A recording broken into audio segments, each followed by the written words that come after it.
Fun, fun, fun Toon House. Let's have fun. ஒரு காலத்தில் நீல நிறம் பிரகாசிக்கும் பெரிய கடலில் பல அழகான உயிர்கள் மகிழ்ச்சியாக வாழ்ந்து கொண்டிருந்தன. அந்த கடலில் ஒரு சிறிய பாசமான மீன் இருந்தது. அது எப்போதும் புதிய விஷயங்களை அறிய ஆசைப்படும் ஆர்வமுள்ள மீன். அதே கடலில் ஒரு புத்திசாலியான ஆமை வாழ்ந்தது. அது கடலின் ரகசியங்களை நன்றாக அறிந்தது. மேலும் வானிலிருந்து ஒளி வீசும் ஒரு மந்திர நட்சத்திரம் இரவு நேரத்தில் கடலை ஒளிரச் செய்து கொண்டிருந்தது. ஒரு நாள் கடலில் ஒரு பெரிய செய்தி பரவியது.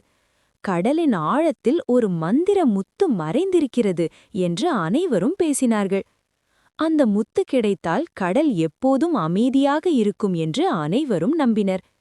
அந்த முத்து கிடைக்கவில்லை என்றால் பெரிய புயல்கள் மற்றும் அலைகள் வரும் என்று அனைவரும் பயந்தார்கள்.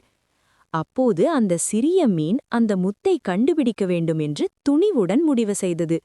புத்திசாலியான ஆமை மற்றும் மந்திர நட்சத்திரம் அதற்கு வழிகாட்டின.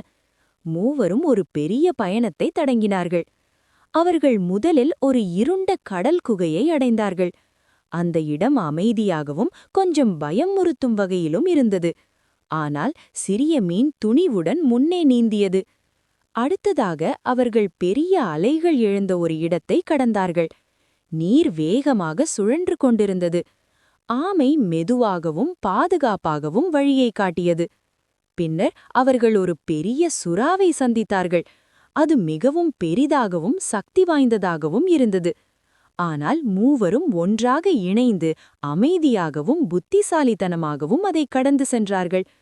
கடைசியாக அவர்கள் கடலின் மிக ஆழமான பகுதியில் ஒரு அழகான ஒளியைக் கண்டார்கள்.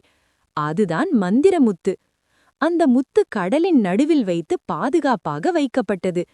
உடனே கடல் அமைதியானது. மீன்கள் மகிழ்ச்சியாக நீந்தினார்கள்.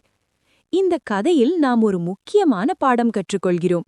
துணிவு மற்றும் ஒற்றுமை இருந்தால் எந்த பெரிய சவாலும் வெற்றி பெற முடியும். நண்பர்களுடன் சேர்ந்து உதவி செய்தால் உலகம் அழகாக மாறும். வாவ் குழந்தைகளே, இந்த கடல்முத்து கதை உங்களுக்கு பிடித்ததா? சிறிய மீன் எப்படி துணிவாக இருந்தது என்று பார்த்தீர்களா? நண்பர்களுடன் சேர்ந்து உதவி செய்தால் எவ்வளவு பெரிய சவாலையும் ஜெயிக்க முடியும். நீங்களும் உங்கள் நண்பர்களுக்கு உதவி செய்யுங்கள். நல்ல மனம் கொண்ட ஹீரோவாகுங்கள். இந்த மாதிரி அழகான கதைகள் பார்க்க லைக் செய்யவும் சப்ஸ்கிரைப் செய்யவும் மறக்காதீர்கள். நான் உங்கள் நண்பன் பிளாக்கி த சீட்டா. மீண்டும் ஒரு புதிய மாயக்கதையுடன் சந்திப்போம். Bye bye.